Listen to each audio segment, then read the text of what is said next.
Hi, BookTube. Welcome to Jackie's Literary Corner. I am Jackie, and I thought I would do a review of these two books since they are library books. And by the time I get to my July-August wrap-up, I won't have them with me, so when I talk about them in the wrap-up, I won't have them to show you guys, so I figured I'd do a double review on both of them. So, first, I will start with the first book I finished, which is The Family, Chao, by Lan Samantha Chang. I actually have not seen any reviews on this yet. I mean, maybe now there's some reviews. I mean, of course, this is a fairly new book, but so far when I typed up reviews for this book, all I saw was interviews with the author, but no actual reviews of this book. But there are reviews on Goodreads, and I think not everybody, this is a little bit of a polarizing book, because I think, especially people that are of Chinese American descent, which the main family in the story are, they weren't 100% happy with this book. Because I do believe there was some stereotypes in this. Now, I am Asian, Asian American, but I'm Filipino, so I don't know a lot about the Chinese culture except for, the things I've heard from other people, and that one of my friend Terry, her sister-in-law is Chinese American, and my sister, her roommate, the one I mentioned who reads Wings or Windy, she is also Chinese American. So all I know is about what I've seen in the pop culture, like in the media and stuff, and then what I've heard about from the two of them. And there are common, and then there's a mixture of Spanish and Chinese in the Filipino culture. So I do have a little bit. So technically, I guess you could say I do have a little bit in me of Chinese, but I'm Filipino, so I don't know a lot about. So, but long story short, I don't know. I'm just going by what I've heard from other people, and but I was intrigued by the story. It's not.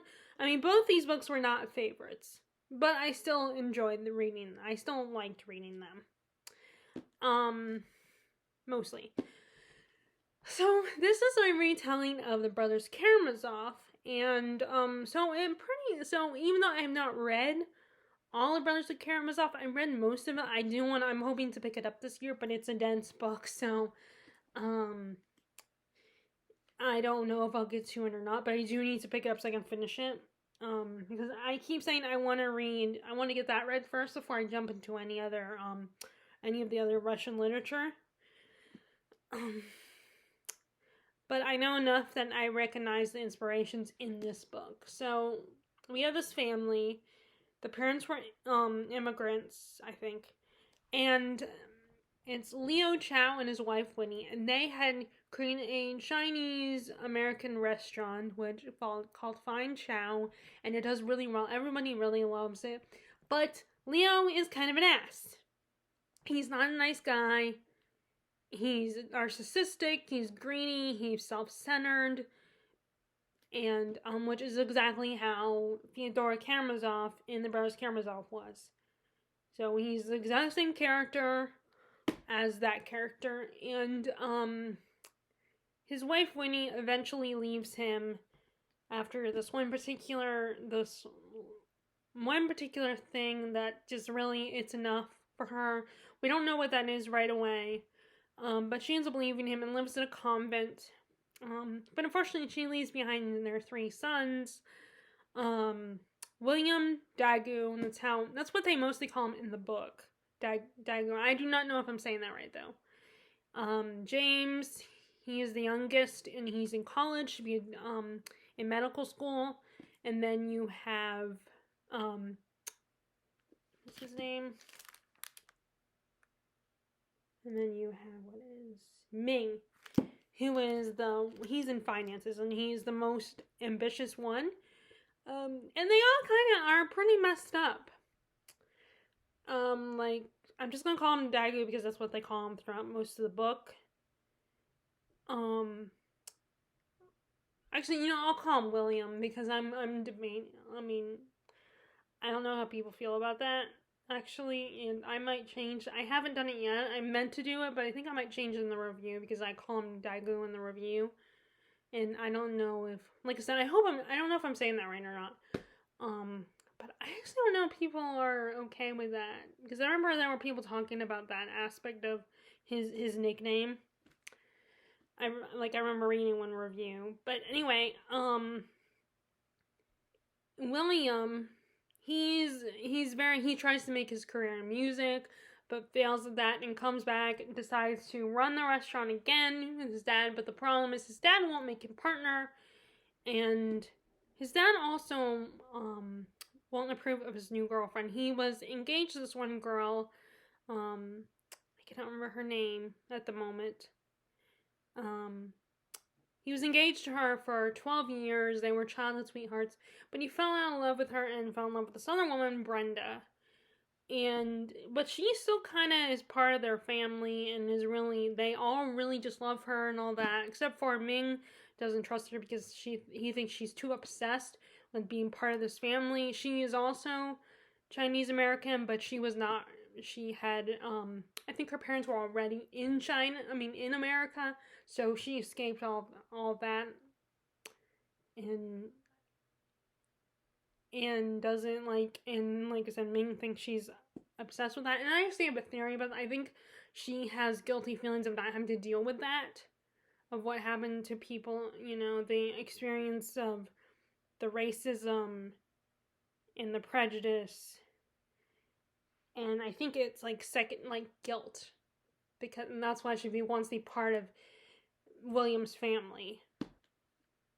And so the dad is not like Brenda, is not too keen on Brenda. Of course, you find out later that he was attracted to Brenda, which is in the Brothers Karamazov book as well, where the dad was attracted to his son's girlfriend, which is so weird and still really creepy. But the dad's an ass anyway. You're not supposed to like the dad anyway. And then and he's always, my theory about William is he very much takes the easy way out in life. And then you have Ming. He kind of resents being Chinese because he feels ashamed, and he knows that he experiences a lot of hate and prejudice towards him because of his Chinese identity. And he just is really angry and is very cynical about things and wants to do whatever he can to escape the shadow of his culture. And but he knows he'll have to work a lot harder because of the prejudice he experiences. And unfortunately, there's a lot of casual racism in this book, and I think that's also what makes people uncomfortable with it, and why people have polarizing opinions about it. And then, like I said, James is the youngest. He is very much a pure soul. Just a pure soul. He believes in everybody, wants to help everybody, wants to see the good in everybody. He's kind of the peacekeeper in the family, and that's Alyosha in the book.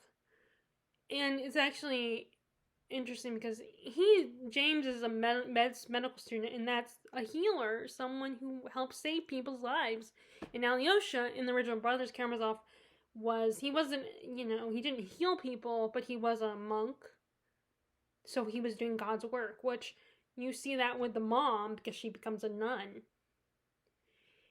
And so instead, while James becomes a doctor, so it's still kind of the same idea of these two characters wanting to help people and trying to do what's right and trying to keep the peace in the family. They end up being kind of the go-between between William and the two women in his life. And it's the same thing. Alyosha ends up being the go-between between the two women who love. I think it's Dmitri in the book in Brothers Karamazov. I'm not sure. It's like I said, I haven't picked it up lately. I need to so I can finish it. But and you kind of and most of the first half of the book is about the family and seeing their relationship and why it's so dysfunctional and seeing how the dad is a complete ass. And that's what Brothers Karamazov does. So if you're not, so yeah, it stays pretty close to Brothers Karamazov, except for its contemporary set, and of course it's a different culture than than the Russian culture, and it takes place in America, like I said. So, and then the night the family throws a Christmas party, because it's around Christmas time when this all happened. The first part of the book happens. The dad ends up murdered. In this case, he is locked in the freezer. I don't know when that is because I haven't even got to the Barton Brothers Karamazov. So that's the thing. One of the criticisms I read in a Goodreads review is that it took so long for them to get to the point when the murder happened, and that's how the Brothers Karamazov is. So I don't know if that person that wrote that review actually knew that. So if that bugged them in this book, then they probably won't like it any better than Brothers Karamazov if they ever decide to read it. And William is number one suspect, especially because he's an idiot, because he says a lot of stupid things. Like he has a radio show, and he tells a story of how his dad basically embarrassed him at the post office when he was a kid.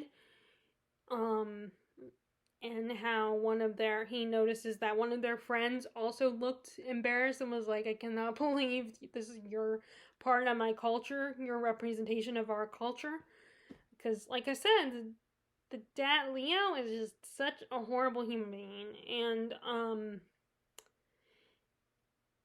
And so he tells that story when he was a kid and how he didn't want it. And then there are incidents where in front of people he says something like, I will kill you, in front to his dad. And he's also angry because he wants his dad to make him partner. And then and his dad absolutely refuses. And then he messes with him at the Christmas party and tells him, oh, I sold the business to someone else. You're not going to get a cent. And then you find out, like I said, later about him being into Brenda and everything, being attracted to her. And it's just, and then he tries to be, when he's on the stand, he tries to be very honest and admits that he had urges to kill his dad. But then it's like, dude, you know how much you're making yourself look bad. You think that being perfectly honest about that is going to help you? They're not going to care. They're not going to, and it's like, all they care about is catching the criminal that did this, catching the guilty party. And they're not going to care if, oh, I had these urges, but I didn't do it. And it's just like, dude, you're just making yourself look guilty. And there's already hate for this family because the dad's an ass, he's a narcissistic ass, and the fact that they're Chinese, and there's a lot of prejudice against them. And like I said, there's a lot of casual racism in this book. And it's just, it's just so, like, William is just so, he's such an idiot. And then Ming frustrates me. The middle brother, because he's so, like, I feel bad for him because he's so cynical, and I can't blame him for being bitter and cynical and angry and, like, being like, well, this is how the world is, it sucks, but, and on the one hand, I'm like, no, the world is not that bad, but then it's like, I don't have the same experience, but then it's like, I don't have his experience. I don't have the same experience as he does, so to him, the world probably does suck that bad, and he experiences a lot of hatred just because he's Chinese. And, you can't fault him for feeling the way he feels. And I feel like he has a hard time loving people, I feel like, because of that. And because of the way his dad is.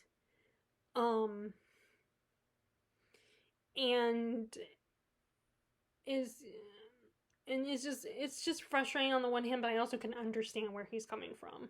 Not in the sense that I've gone, like I said, not in the sense that I've experienced the same thing he has, because I've been very fortunate in my life. But I can understand why he would feel the way he feels.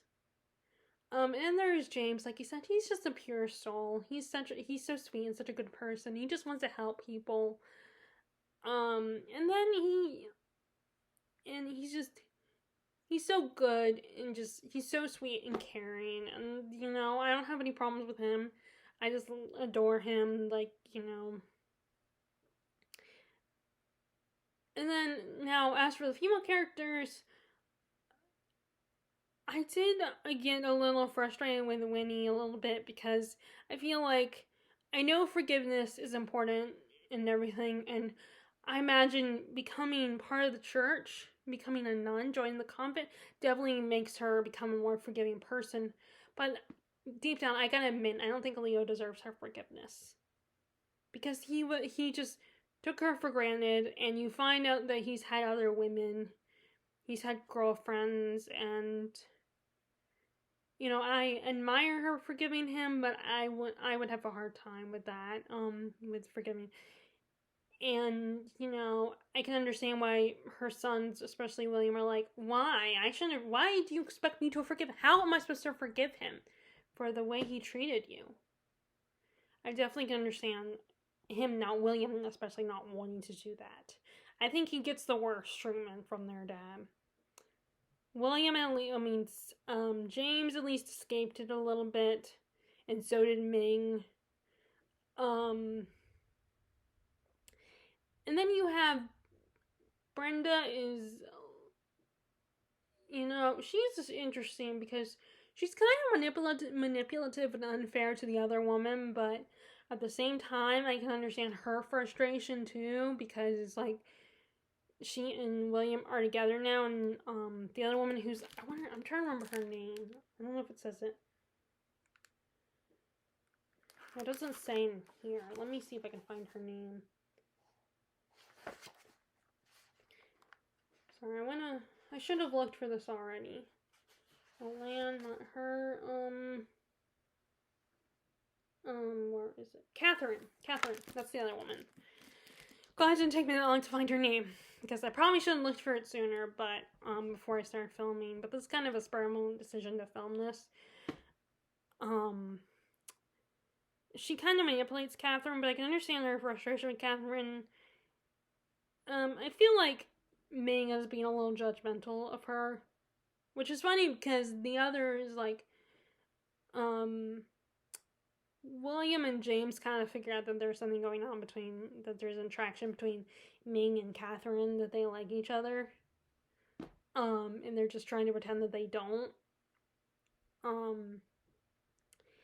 But I definitely feel like, and I can, Brenda's with William now, but I don't think, also at the same time, I don't think William was fair to Catherine. I think he was a bit of a coward, and he should have said something to her sooner. But at the same time, she also didn't want to let him go. In fact, I pity Catherine because, like I said, I think her place of obsessing and kind of really having a strong, attachment to the family is, like, my theory is it's guilty feelings.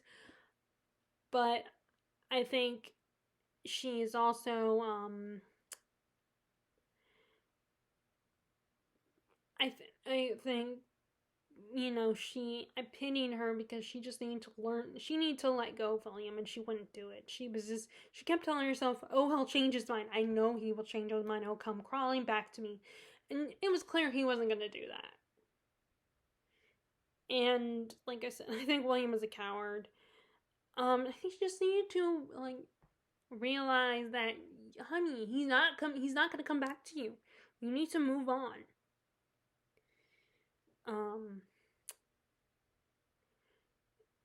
So, now as for the abbess, I think she would be considered an abbess of the church, where when he joins Zhu, I just saw her name, Guling Zuchi. I don't know if I'm saying that right, but I wasn't sure how I felt about it. I didn't trust her. I think she had an agenda. I mean, we don't get it, but I think she does have an agenda. In fact, the boys don't believe everything she says. They don't trust her. Now I think she's supposed to be. There is a I don't know what the title would be.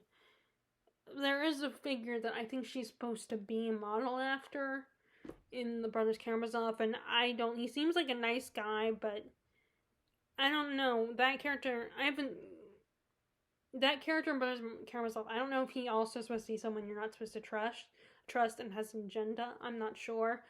But in this one, I definitely think that this woman had a bit of an agenda. But anyway, so this is a bit slow moving. Like I said, there's some stereotypes in there's stereotypes in this book, but it is a retelling, so I don't know if I think that might have a little bit of influence on the characters, especially the fact they're all very unlikable. Although, like I said, James I think is the most likable character in the book. Out of the main group of characters, there are some secondary characters who pop in and out that are, I think they're okay. I think they're pretty likable. There is one thing where they make a joke about the Chinese eating dogs, which I don't know if that's true or not. I don't know if that's true, actually. In fact, in my old hometown, there was actually funnily enough, in my old hometown, I remember hearing at this local Chinese buffet restaurant that they had, or I don't know if it was a buffet or what, but I actually remember a story about them having dog meat. Which I'm not sure if that's true or not. Like, the place did close down, and I don't remember if that was why or not. But, I mean, that might have been why, or maybe the store was, failed its cleaning inspection. The restaurant failed the cleaning inspection. I don't know. It's been so long. I would probably have to ask my parents about that. But anyway, so they did make a joke about that at the Christmas party, and the family does have a dog, a cute little doggy who I do not remember the dog's name. And at one point, James, while walking the dog home, he loses the dog. And this kind of ruins the case for William because they assume that they ate the dog. So there's the opposing side against William is justice for Alf. That's the dog's name, Alf. Justice for Alf.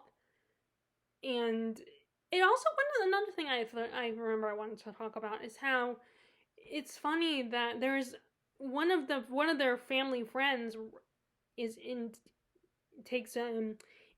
journalism, is getting a degree in journalism, so she does a whole blog on the case for her class and to get a grade on it, and all about the trial and everything. And it really highlights how fickle people can be and how easily they can be influenced. And if they already have prejudice against someone already, then they're going to automatically just think you are guilty, you are a bad person. They're not going to even consider the possibility that there is so much more going on. And of course, if you're limited with your information, then you're going to think what you think. And it just shows how naive and these people are jumping to these conclusions and just want to, tar and feather this young man. They just want to punish him because they automatically assume he's guilty. They don't consider that, all the facts. They're not considering that their prejudice could potentially be influencing their decision. And there's also this fact that, these young women are talking about how they would date one of the brothers. Which one is cuter? It's that whole conversation is hilarious. And then this young man makes a comment and he's like, oh, I guess the way to win a woman is to be incarcerated or whatever. And it was a little funny bit. But it's just, that was such an interesting aspect of the story, seeing how these people react, and they're automatically have their torches out and just are ready to punish William and automatically believe he's guilty. But of course, like I said, he made himself look guilty. There was a lot of stupid comments he says that are it's you're just digging yourself deeper. it always makes me cringe whenever I see scenes where characters are just speaking their mind, and it's like, why are you? It's like, no, you're just making things worse for yourself. You're being dumb. If you just need to shut up, stop talking, and just, and so I guess that's all I need to say about this book. This is pretty good. I was intrigued. I was, I kept reading. And I'm glad that we are starting to get more books like this about, the Asian experience. I really appreciate that we're getting more and more of those types of books. And not just the Asian experience. I'm also currently reading The Stardust Thief, which is kind of Middle Eastern Arabic inspired. I also listening to The City of Brass, which is the first book in a trilogy, the Daybot trilogy. I don't know if I'm saying that right. The good news, I'm listening to the audiobook, so that should help with the pronunciation for that one. Which is also about, kind of like the Arabic, actually, although no, it starts off in Egypt, actually, in Cairo. So I guess Egyptian, with a little bit with Arabic mixed in. So I like that. So I definitely know I need to read more of these books from other countries, not just European countries. And I definitely am working on it. So anyway, that is The Family Chao. Okay, so the other book I'm going to talk about is, I just finished this today, Lauren Groff's The Matrix. As I said this before, I never read Fates and Furies by Lauren Groff, and I probably, unless I buy it, I probably won't read it, because I don't, I don't like getting the really long books, although I actually, ironically, as I'm saying that, I also have a biography on Zelda Fitzgerald, and that's pretty chunky, so that's kind of breaking my rule a little bit. I'll see how it goes. I might read some of it and then decide to turn it in and then just get another and just buy it if I really want to continue with it. But anyway, so this is Matrix by Lauren Groff, and by the way, I'm gonna post a link to Olive from Book Olive's review of this, because she does such a better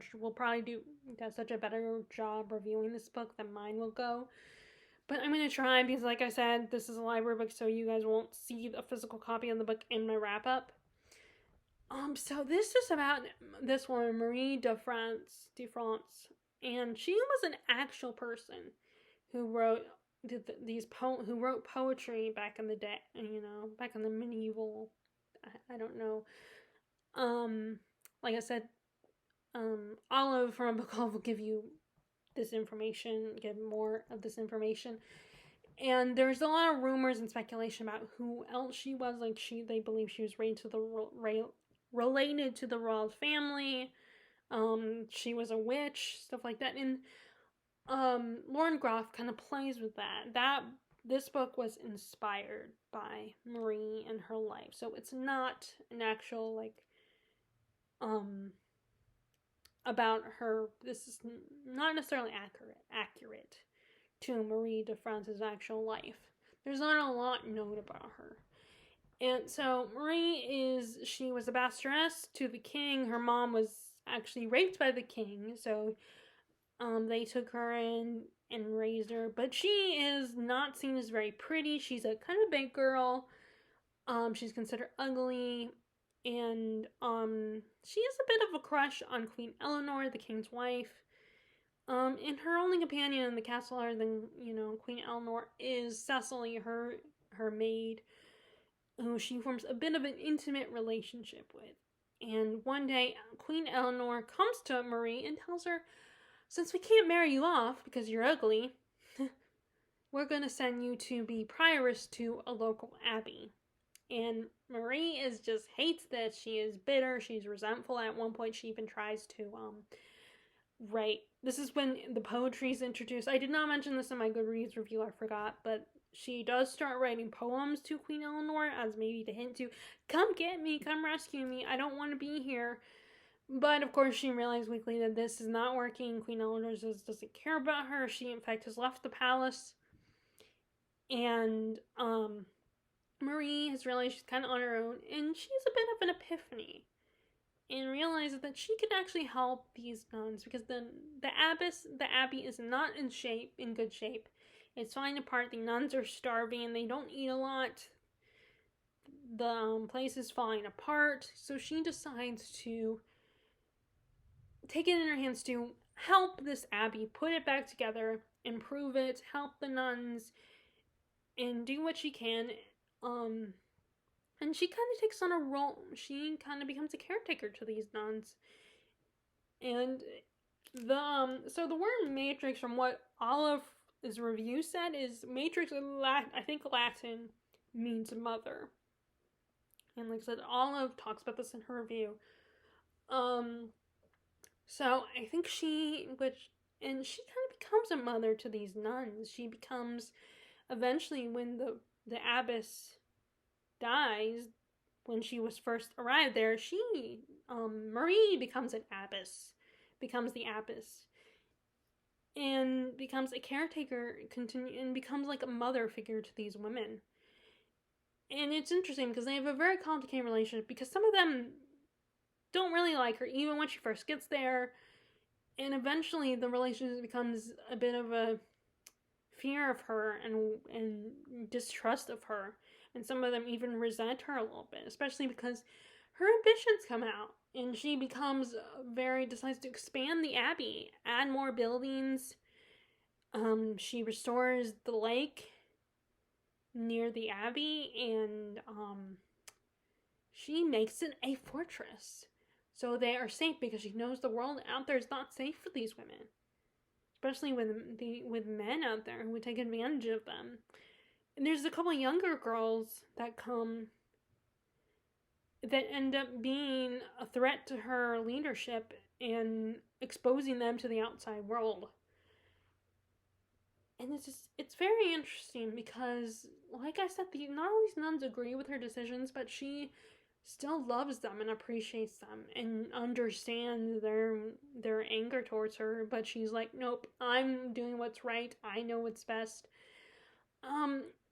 And there's a lot of references to bees in here. Like, she is the queen bee of this family of nuns, this hive of nuns. Like, there's a lot of references in that. And it's also interesting. Olive talked about this in a review too, how Marie is kind of trapped here because she's seen as ugly. She's not wanted by the king and queen. Eleanor basically does not return her affection. She only has one friend, Cecily, in the outside world, and Cecily, of course, she's just a servant girl. She can't really do a lot for Marie. So Marie is safe. She can't leave the abbey, but she's safe there. Granted, there is a lot of tension between these other women with her, but there's also a mutual respect, and they trust her to some of them do still trust her to an extent, and of course some of them it's that they are afraid of her, so they are afraid of her power, and in her mind's eye she feels like she's giving these women power and protecting them, but some of them also think she's only doing this for her own ambition, which I think is a little bit of both. I think she wants to be strong because the world bullied her and treated her unfairly, so she figures this is the way to protect herself and make herself strong. Like, this is the only way that she knows how, is by expanding and helping this abbey. It's like she takes, advantage of her situation, sees it as the glass is half full, and is like, this is what I got, so I'm gonna use it. I'm gonna do what I can to make up for the fact that in the outside world I'm not safe. I don't have a lot of love from others. And so I think it's her ambition, but I think she genuinely really cares about these girls and wants to do what's best for them. And she thinks what's best for them is to make this abbey a fortress for them, because they can't. It's not like they can go out in the world either. Um. So I think. So yeah, I think she cares about them and wants to protect them. So her intentions are her ambitions, but also she wants to be there for them and wants to nurture them. Um, so it was so the writing is very present tense, so that was a little, I had to get used to that a little bit. And then also I feel like we didn't get, like, I feel like someone was just telling me this story. Like you're sitting by a campfire, or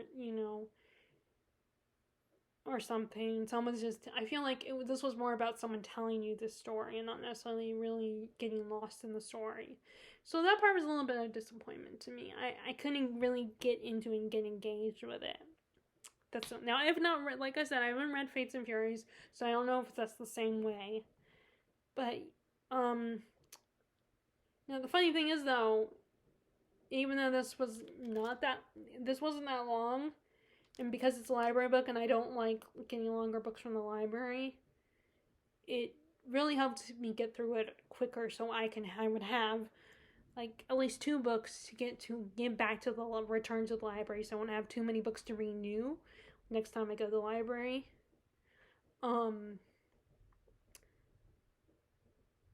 So despite the fact that I was a little disappointed by the length and how it went by so fast, it didn't at the same time was a benefit for me to go through this book quickly.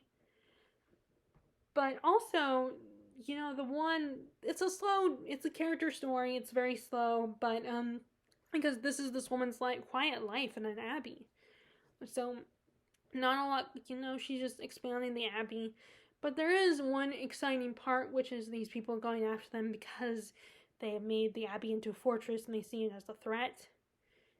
And I felt like that part went by really quickly, a little too quickly. Like, it kind of glossed over that part. I mean, we do get descriptions, of course, of this battle between these soldiers and the nuns, because they are definitely prepared. Marie definitely prepares them for a fight. And it does get a little gruesome, but I feel like it wasn't a very big battle. Not a lot happened. Although Marie herself says, "Oh, that's it. It went by so quick." And I was so worried for nothing, but I wanted it to drag out a little bit more and get a little more nerve-wracking. And then actually, there's something else that Marie does was very interesting. She delivers the mass, which at this time, that was not good. It was like a woman should not be doing that. So that is another thing I forgot to mention that I found really interesting because of how the other nuns reacted to it. They just got so angry at her. It's like that was the thing that really turned them against her, to like resent her and almost hate her because she was delivering mass and they thought that was a little too ambitious for her, and just too. One of them even accuses her being childish, being arrogant enough to think that she had a right to do that. Which nowadays, I imagine there are women who preach. There are female ministers. I remember in my old church, back where in my old hometown, one of our ministers was a woman. So it's funny that nowadays it's normal. Now I don't know about like things like the Catholic Church. I don't know if that's okay for a woman to be a priest. I'm not sure I don't know about the Catholic Church, how that works today, but yeah, that's another thing that I found very interesting, that added this tension between her and her daughters as she saw them. So like I said, those are my only things I had. It was a bit different for me. For me, the present tense. I don't read a lot of books that are present tense. And then, like I said, it felt like it didn't have enough detail, and we really didn't dive deep enough into the story to really for me to really become attached to these women. I mean, I felt bad for Marie a little bit, but I was not, like, I didn't get emotional. Although, I don't really cry that often in books, so, like, I'm more, I mean, like, if this became adapted, maybe I would get more emotional if this became a movie. Which I could see this being a movie. Very interesting. Although I don't know how. Well, it actually, the title could work because it's an interesting title. And like the Matrix with Keanu Reeves is the Matrix franchise, so I think this could help. I mean, now they can't really call him Mother either because it'd be iffy about them calling him Mother because there is a movie called Mother, I believe. The one with Jennifer Lawrence and Javier Bardem. Um, so I don't know if the title would work or not if they ever adapted this. But anyway, those are my thoughts on Matrix. It's pretty good. I don't know. Like I said, it's not my favorite, but it was still very interesting. A very intriguing read. So those are my thoughts on the family Chao and, like I said, the Matrix. I will post Olive's review of the Matrix because I think her review is more coherent and better. But I think I did a pretty good job with these reviews. A pretty decent job with these reviews. I don't know. You guys tell me. Maybe you guys can give me suggestions of how to do better. Like I said, and no, I don't know how to edit the ums out and everything and all the long pauses. I don't know how to do that kind of stuff. And I would need someone's help to do that stuff. So anyway, and I mean help in person. Not someone explain, no offense, but not when you guys, I need someone actually in person with me to go over it with me. So, and I don't know if any of my friends could help me. And then my parents aren't, they're not good with that kind of stuff. I mean, so I don't really have anyone to help me with that kind of stuff. So anyway, so like I said, those are my reviews. Please give me a thumbs up if you like this video. Please click subscribe if you're interested if you liked the video, if you like my videos, and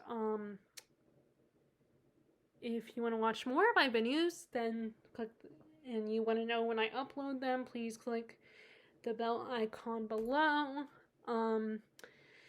And I will talk to you all later. All right, bye.